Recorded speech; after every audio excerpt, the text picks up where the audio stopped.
Salut à toi et bienvenue pour ce nouvel épisode du podcast. Je suis très heureux de te retrouver aujourd'hui parce que on va revenir à la base de la base, notamment sur ton site internet, et je vais te présenter les 5 pages qui sont pour moi indispensables, et on va revenir sur l'objectif pour que tu comprennes finalement les enjeux et comment tu dois les construire et ce qu'elles doivent contenir. Les conseils que je vais te partager dans cet épisode, c'est exactement les mêmes que je vais partager à mes clients et finalement la même structure que je vais développer quand je vais accompagner mes clients pour des sites vitrines, mais aussi pour des sites de réservation. Parce qu'un site, c'est pas juste un outil, c'est pas juste là pour faire beau, c'est là pour réaliser des objectifs de conversion. Donc pour ça, ton site doit donner envie, il doit répondre à des questions, il doit être clair, il doit raconter ton histoire, il doit raconter ton projet, il doit aussi te différencier par rapport à la concurrence et surtout, il doit convertir à la fin. L'idée, c'est d'avoir un site qui te permette de rentabiliser ton investissement, parce que ça va être un investissement en temps, ça va être un investissement en argent, et ton site il est pas juste là pour faire joli. Donc dans cet épisode, je vais te partager les 5 pages qui sont essentielles pour moi.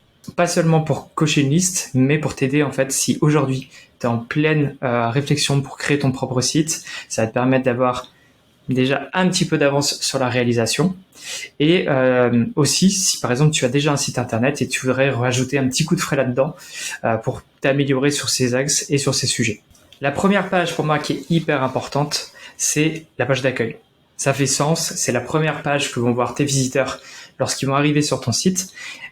Et pour ça, il faut qu'elle soit hyper efficace. Pour être hyper efficace, il faut qu'elle soit simple et il faut surtout qu'elle résume ce que tu veux partager. Elle n'est pas là pour apporter un maximum d'informations, elle est là pour donner envie aux gens d'aller les voir. Ta page d'accueil, c'est le début du fil conducteur. Elle doit finalement rediriger les utilisateurs là où ils ont besoin. Donc elle doit être soignée, elle doit refléter ton univers et surtout elle doit être claire. Ce mot-là va réapparaître pendant tout l'épisode. Tout à l'heure, je te disais qu'un site web, ça doit pas seulement être joli. C'est en partie vrai. Pourquoi ? Parce que ton site, il doit donner confiance et pour ça, il faut qu'il soit bien structuré, que ça représente bien ton image de marque, que ça représente parfaitement ce que tu dégages et ton hébergement. Ça passe par des couleurs, ça passe par des typographies, ça passe par ton logo, etc., etc., etc. Et quant à tout ça, techniquement, tu vas emmener ton voyageur directement dans ton univers.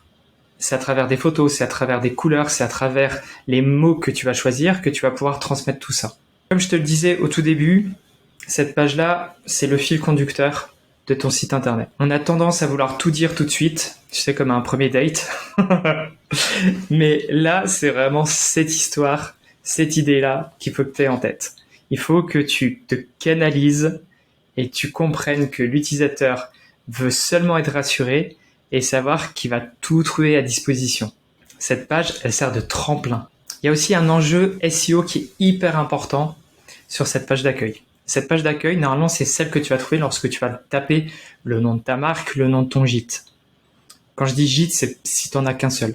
Pourquoi c'est important d'avoir cette compréhension ? C'est parce que si par exemple quelqu'un te cherche sur Airbnb et qu'il tape le nom de ton gîte, mais que dans la page d'accueil, tu parles uniquement de ton hébergement, par exemple une des chambres, ou alors des services que tu proposes, et que la page d'accueil ne porte pas le nom de ton hébergement, le nom de ton gîte, le nom de ta marque, il va avoir du mal à te trouver.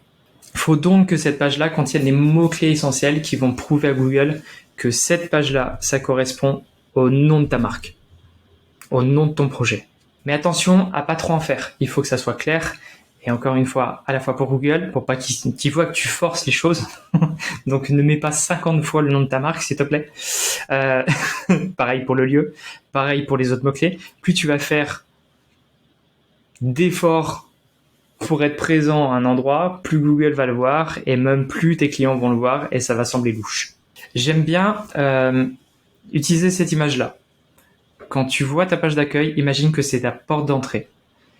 En ce moment, c'est à Tombola. Il y a la kermesse ce week-end, donc on est toujours en train de chercher des petits tickets et pour ça, on va frapper chez les voisins avec ma fille. Et donc du coup, imagine ce processus où tu vas chez quelqu'un que tu connais pas. T'es là, t'arrives à la porte et t'es là. Est-ce que je frappe, est-ce que je frappe pas ? Et chez un client, c'est exactement pareil. Quand il arrive sur ton site internet, il ouvre ta page d'accueil et là, il est là. Est-ce que je sors ? Est-ce que je reste ? c'est clairement le même principe. On est dans un monde où ça va extrêmement vite, donc les utilisateurs n'ont vraiment pas le temps de réfléchir 10 minutes avant de se dire « Ok, bon, peut-être que finalement ça va le faire, je vais rester ici ». Non, ça reste 8 secondes. 8 secondes, c'est très très très très court. Généralement, ce qui se passe, l'utilisateur, il prend sa souris là ou son mobile, il va slider comme ça, il va regarder vite fait ce qui ressort, si l'ambiance, ça lui correspond, si les mots-clés qui sont assez gros ressortent comme il faut. Et là, il va se dire, ok, là, ça vaut le coup que je reste et que j'aille chercher beaucoup plus d'informations. Ça, c'est ta porte d'entrée. C'est ta porte d'entrée sur ton business. C'est là que tout se joue. Et c'est pour ça aussi qu'il faut pas trop en dire.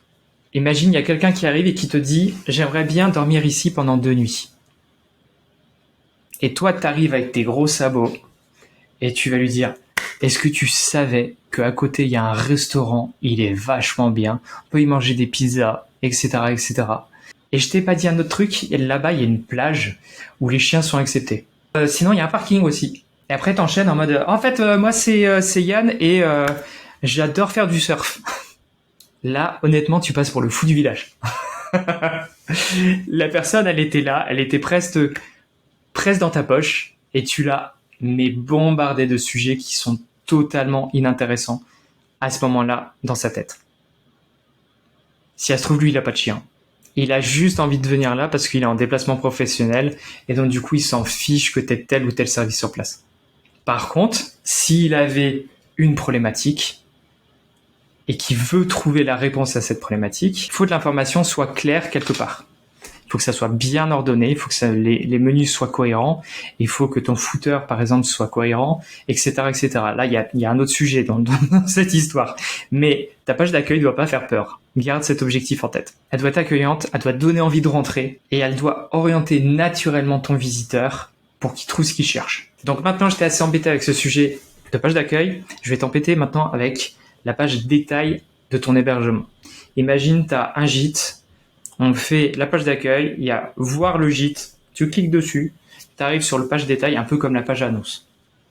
Si tu as plusieurs hébergements, il y a plusieurs pages annonces. Ça, c'est la deuxième partie de ton site, c'est le deuxième cœur battant de ton site. C'est là que l'utilisateur vient chercher des informations concrètes par rapport à la réservation et par rapport à ce qu'il va retrouver sur place. C'est le moment de le projeter dans son séjour. Cette page-là, elle doit être claire, elle doit être précise, elle doit être bien quadrillée et elle doit être encore une fois rassurante. Et finalement, cette page-là, t'as déjà presque fait 60% du taf quand l'utilisateur arrive ici. Pourquoi ? Parce que, imagine, t'as un formulaire de recherche sur ta page d'accueil, il met ses dispos, magnifique, il y a une dispo qui correspond. Il arrive sur cette page, techniquement, t'as juste à le bloquer, lui dire « Oui, on est dispo, c'est trop bien ici, réserve ». Donc l'objectif de cette page, c'est d'expliquer ce que tu proposes, mais surtout de rassurer encore une fois ton visiteur. Parce qu'avant de réserver, ce voyageur-là, il va vouloir savoir ce qu'il y a sur place, où il va dormir, et si finalement ça correspond à ses attentes. Donc là, oui, tu peux lui dire que c'est dog friendly, tu peux lui dire que tu as du matériel bébé, etc., etc.